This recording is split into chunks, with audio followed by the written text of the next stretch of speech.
刘先生56岁，来自吉林，公司职员，有请刘先生，有请。李女士56岁，来自吉林个体，有请李女士，有请。欢迎两位哈，今儿是大姐要来的是吧？对，是我要来。来干啥呀？那个我爱人，他现在脾气就跟以前比差多了。我们结婚30来年了啊，就是啊。那个原先呢，他脾气那个特别的好啊，啥事儿都听我的。是。这2年呢，他就变了。为啥呢？好像更年期了吧？哦，更年期了。所以说变得那个非常暴躁啊，总跟我吵架啊。我俩现在也无法沟通了啊。我不知道该怎么办好了。我说话声音就动得大点吧。来我们这儿可以脾气大一点，嗓门可以大一点。啊，回家嗓门低啊！现在脾气可以大啊，可以高8度哈啊，高8度，来，回家低8度。啊，您说，我对他多好了，对他可好了。那可咋对我好了？你看他退休以后吧，啊，回家他要上班，我说你别上班了啊，你搁家好好退休，我搁家休息嘛，是不是？对，啊，你唱歌跳舞啥不都挺好，他就都支持哈。对呀，他出去打工，这身体不好，我说你搁家休息呗，退休了，出去打工去。对不对？打工打了2年工啊，住了2、3回院，打了2年工，住了2、3回院。对呀，那钱都交给医院了。哦，没想。您出去打什么工啊？那前我也就是刚退休嘛，情绪呀、身体呀，觉得还行啊。完了呢，我就出去打工去了。那您干嘛呀？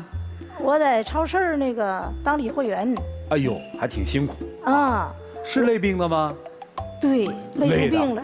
还上班吧，还得搭一个啊，上一个搭一个啊。早上去上超市上班了，我骑车给他送过去啊。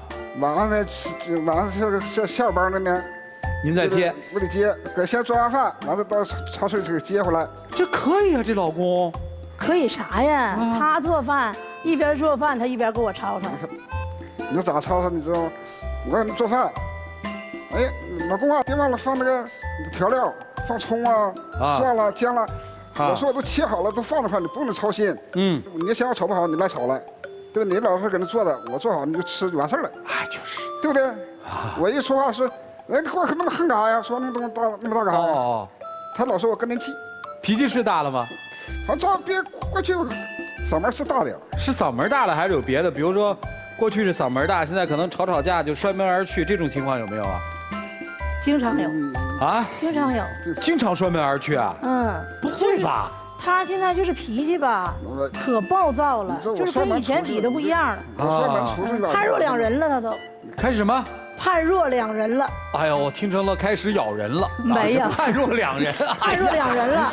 哎呀，我这也更年期了啊，耳朵不好了啊。我上班出去呢啊，相互都消消火。啊，等晚上9、10点钟回来睡觉。啊，您的意思是摔门出去冷处理是吧？对呀。晚上还回来。对呀。这在家里脾气大了，出去呢？出去脾气大不大？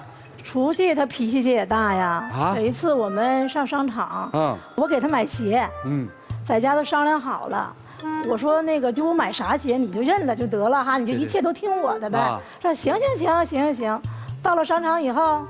突然间他就不想买了，我说在家都说好了，完了那个你到这嘎就不买了，完我俩就干起来了。这有啥好干的？给您省钱了呀？不是啊，他平常他老吵吵啊，我这鞋坏了你也不给我买啊，他嫌我给他买的鞋便宜，完了呢他还不敢说，所以说呢他就不想买了，不想买我就特别来气呀。他这心理活动您是怎么知道的呀？你明明知道他这想，那你给少买的贵点吧？那个买鞋我挺高兴哈啊。到那个折扣店鞋，我说不行啊，穿我这因为我早上晚上徒步啊，我得穿脚得舒服点。再换一家再看一双不得了吗？我一来气，我说我不是跟他吵架，搁这多掉面子啊！赶我走吧，我自己去买去。啊，买了吗？自己买了吗？舒服吗？挺好。他也没跟我商量啊。买双鞋有什么商量的？这么大人自己做主买双鞋不行？那鞋太贵了，我自己买鞋我才买100-200块钱的鞋，他买500-600块钱的鞋啊，买呗。所以我觉得心疼嘛。哦，所以说这是脾气大，对吧？赶自己个儿花钱了。对。那你们这退休之后会出去玩什么的吗？老两口？一说出去玩去，那个我更来气了。没到5一前，他跟我说上那个丹东去看那个牡丹节。好啊，非常好啊。完了说的都可好了，那个咱们一起去。完我亲朋好友都告诉了，我嘚瑟啊，我都告诉他们了。完了等到跟前的时候，他说那个咱们不能去了。我说为啥呀？你看5一你去，这人山人海的，咱们净看人了啊，去干啥去啊？对，等着那个人少的时候咱再去。我说那前那个牡丹姐都已经没了呀，那牡丹都已经谢了。对，咱还看啥去啊？啊，你咋答应人家就不去呢？原来我确实想去，我在去之前呢，我就给我那朋友当中有朋友啊，哎呀，他说大哥你来干啥呀？你赶弄的人多的，你光看车和人了。你花那根本就没看到啥玩意儿。那你咋提前就跟大姐就说了要去看呢？出尔反尔。哦，出尔反尔，你看又给定罪了。说了不算。这除此之外，您还有什么不满意的？今天把苦水都倒完，啊。就拿我们装修吧，我们一开始吧找一个很大的公司，挺出名的。那个保质保量啊，还有那个售后服务，这不挺好吗？完了那个价钱呢，还真不太贵。完我就跟他说，他也同意了。我就去签合同去了，合同也签了，是定金也交完了，就等了那个装修了。没过几天，他跟我说了，咱不用那个装修公司了，我已经又签一个。我说你签一个啥事儿的？他跟那个我们邻居好几家签一个个人的一个小公司。团购哈一堆人签嘛，便宜啊然后呢，可能是各种那个优惠那人个人公司人肯定这么说呀，好呗，这么好那么好的。完我说这边都已经签完了，那咋办呢？咋办呢？我说的你这不属于违约吗？我那个抵押金还在那儿，是不是？不行，我也见不过他呀。我俩不干去，又吵起来了。我说这咋整啊？我说那你去吧，他还不去。后来这事儿咋解决的？咋解决？我去了，我把这个大公司我去退去了，向人赔礼道歉，这那个点头哈腰的呀。后来就用这小公司了吗？装的满意吗？刚开始装的时候吧，倒是挺满意的。1年半以后，瞅挺好，瞅挺好哈。那个1年半以后，卫生间的吊棚掉一半。厨房的那个橱柜啊，那门和那个那不都带胶的吗？熏的开了地脚线掉了开了省那几千块钱，损失不更大吗？就为了省那几千块钱。所以说这个事儿吧，我最生气。因为装修是大事儿，我真的非常生气。当初我也不知道他那个质量，对不对？几家合在一起，还便宜点主要他太便宜了嘛。您买鞋的时候怎么买贵的呀？装修的时候怎么买便宜的呀？还有一件事儿，还有呢，他特别要面子。就是我们院里吧都是他们单位的家属啥的都是，每家不论有什么事情，什么那个结婚啦、生小孩啦、孩子升学啦，他一个都不落，就送份子呗，送份子、随份子，一个都不落。有时候他1个月工资都搭进去了，这都影响我们生活质量了。有的吧，要是特别熟悉的好朋友熟悉的那你参加；有的见面可能那个连话都不说。就知道是一个单位的，那你也参加，对，就特别要面子。这个有事想跟你打个招呼，说孩子，我姑娘儿子结婚了，你去个随个礼。孩子升学了，随个礼，那能不去吗？抹不开啊，抹不开。哎，我因为抹不开。我孩子明天生日，您来点份子钱。那去呗。真来啊？来。哎呦，我还真僵这儿了，就这么个脾气啊？以前也这样吗？原来还没这么多。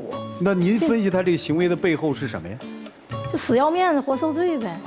再说确实也影响生活质量。你说他1月工资都拿不回来，我说你也不能说所有的人你都去啊。这么听起来好像是不是为了送份子钱哈？我怎么听这意思就是你说东他就非要去西呢？是这个意思吧？对，他现在不听我的了原来挺听的。听还是听，能说不听对不对？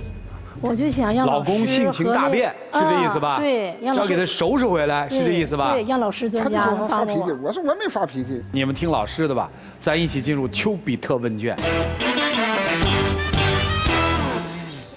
我说真的，一上来这个李女士就说您脾气大什么的，我说实话，我真没看出来她哪儿脾气大。我觉得她不仅不是脾气大，她连大气儿都不敢喘。不是，他在家不是呀，老厉害了，是吧？老厉害了。来我们这儿就害怕了哈。对对对。但其实就我从你们的二位的对话的这个感觉当中，就能感受到家里面的主权非常的鲜明，就一定是您掌控着主权和大权。对，他一定是一个随从者的身份。对，其实你在意的不是说他是否高不高八度。如果他不挑战您的主权，他平时说话高八度，你压根儿可能都不理他，觉得他发泄点情绪就过去了。但是他开始挑战你的主权了，开始不听你的管了，你定了这家装修公司，哎，自己偷摸的换了一家，所以这就是您心里不平衡了。但其实，生活没有一成不变的呀，这不就是真实的婚姻内容吗？因为已经都过到现在这样了，稍微释放一点主权，因为他也退休了，那不就是跟你共同来分担一些家里面这些事儿吗？在家里面就是他的现在唯一的世界和天地了，再做不了主，什么都说了不算的话，他自己觉得生活也没有多大的意义了。所以我觉得挺好的，特别真实的退休后的婚姻生活状态，就是彼此相互支撑着，然后相互理解，一句更年期就得了，对吧？好，祝福二位，谢谢。其实我觉得老公的变化是一个好现象。如果说之前变化是值得称赞的，就这样。杨老师，我是。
谢谢。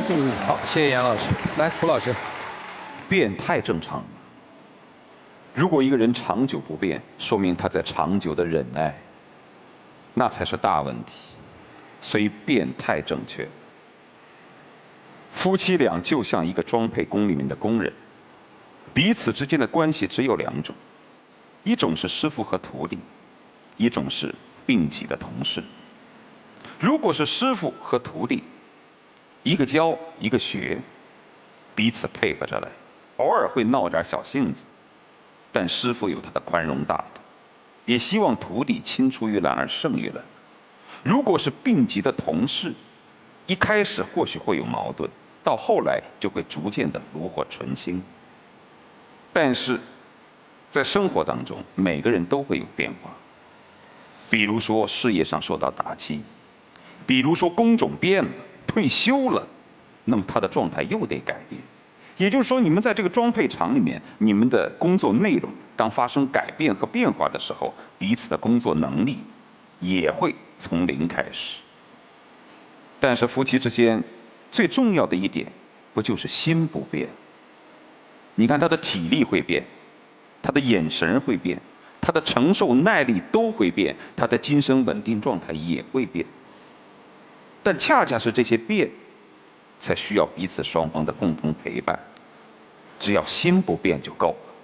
你要是说这老头现在心变了，他买那鞋是为了穿给别的女人看，那就不行了。所以只要心不变，身体状态、工作状态都会导致你们之间配合的变化。年轻的时候你强一点，他弱一点，因为他不在家。年老了之后，他也在家，他变得闹事儿了一点，你就要变得宽容一点，不就是个此消彼长的过程？如果你看见你老伴一直没有变，那说明他憋着，或者说明他在装，而憋着或者是装，就更容易造成新的变化。适应吧，好吗？就这样。谢谢。好，谢谢陆老师。大半辈子都过来了，剩下那大半辈子，谁都想活出点自己的主张，摩擦难免，不影响感情就好。我们自己掂量吧。我们一起进入抖音真情60秒。老婆，体谅点吧，好好过日子，只要身体健康，心永远有你，你有我，足够了。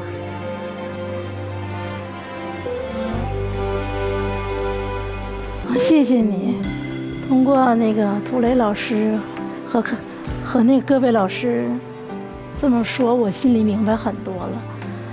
我相信我们以后会更加互相爱对方的，我会理解你的。请亮灯吧。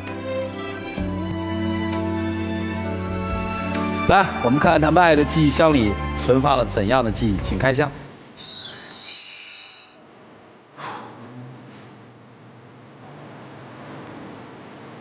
来吧。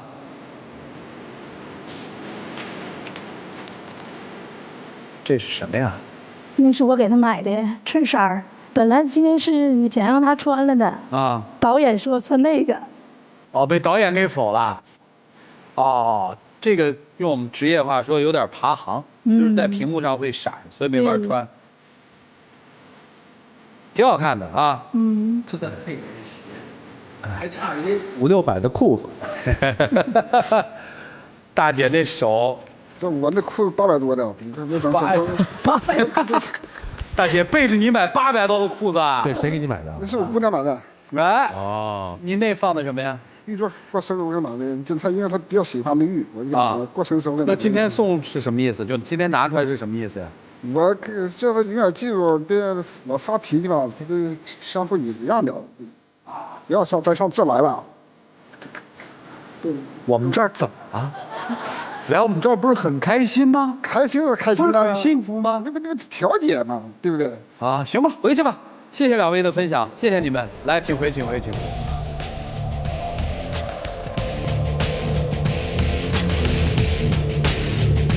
请关门，请关门，请关门啊！来，接下来我们来看看这一对如何再相逢，请开门。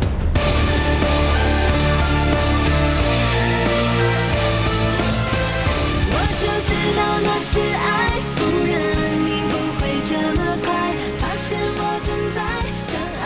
来，有请我们的小花童，有请。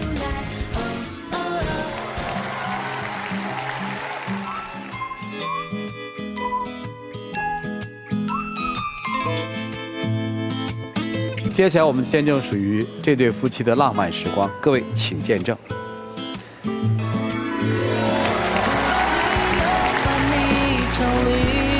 抱一下吧。我就说体谅啊，我们高八度你就说起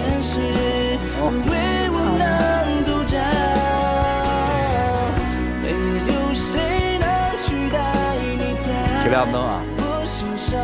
来，礼物送给你们，谢谢，祝你们幸福啊！谢谢，谢谢两位，各位老师，谢谢，请回，请回。